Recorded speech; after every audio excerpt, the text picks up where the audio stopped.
General Motors' profit shrank 35% last quarter. President Trump's tariffs are costing Jeep maker Stellantis hundreds of millions of dollars. Lo and behold, people don't want grandmas and people who've been here for decades rounded up. They don't want people sent to CCOT. Independents drive Trump's approval to 37%, a second-term low. So the only president to beat him is himself from the first term. We've got clips from Fox News The 5 to end the day with liberal Jessica Tarlov shutting down her MAGA co-hosts and their nonsense on tariffs, on sodas, and more. So leave us a like on the video if you can. It helps us out a ton. It lets us know you enjoy the content. It gives us a big boost in the algorithm. And let's see what context we can add to this discussion. On the trade front with the Japan deal, the headline I was paying attention to was that the United Auto Workers and the Big Three opposed the Japan trade deal.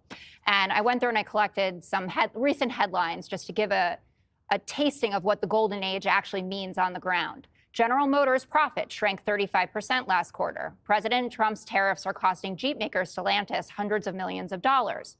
The cost of beef is at its highest level since the 1980s.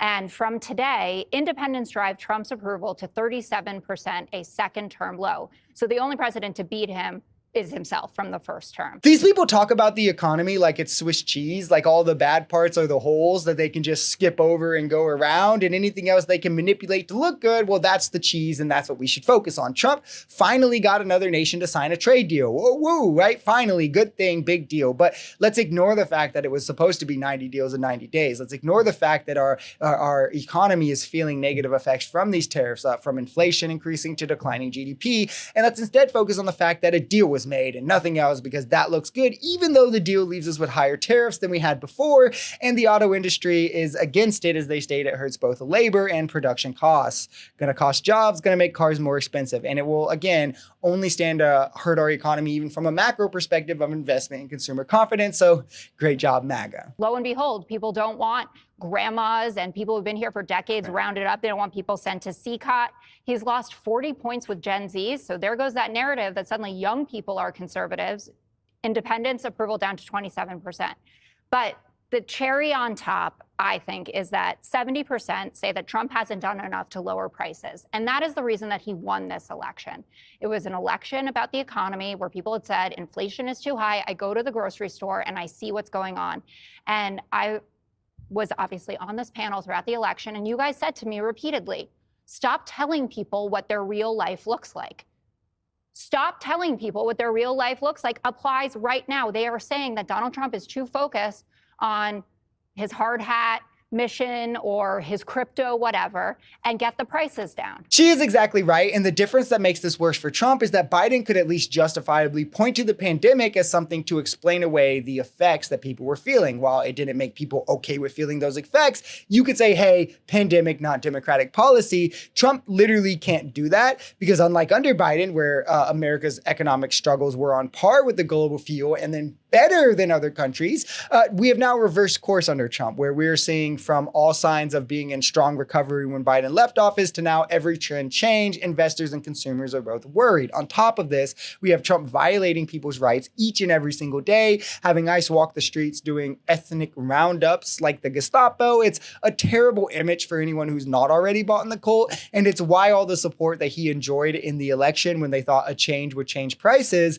is now abruptly going away from him. I think that you should try to teach people better eating habits. Exercise is the key to all of this. A lot of nutritionists have said this is the only way to a healthier society, but it does feel a little bit like small potatoes compared to what they were going after. But honestly, people are not going to take well if you suddenly start legislating to them what it is they can have and how much they can have of it. Remember the Bloomberg and the sodas. I love that over a decade, Michelle Obama literally went on a whole mission of trying to do this, like the right way, pushing for exercise, actual healthy alternatives and such. And the right screamed like communism and all kinds of crazy things from the top of their lungs about it. But now all of a sudden it's cool because MAGA is doing it. Like there's a Republican and president when it's happening. It's showing that many of these clowns literally just pick what they like by the letter next to the name of the person introducing it to them.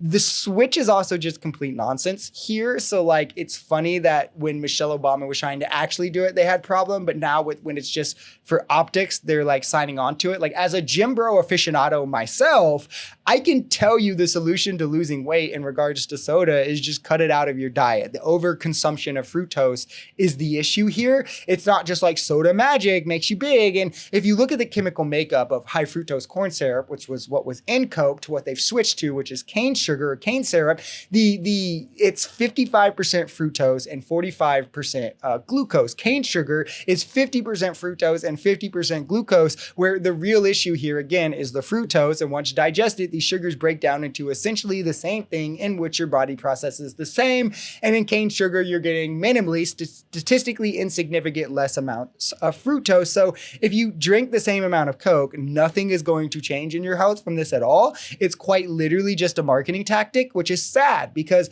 if there was anything from this clown show dipshit administration that I could have supported, it would have been RFK's claims to want to make the food we eat healthier. Though with things like this, it seems like that was clearly just kind of what you dangle in front of the American people as a distraction while you work on your real goal, which is the anti-vax nonsense.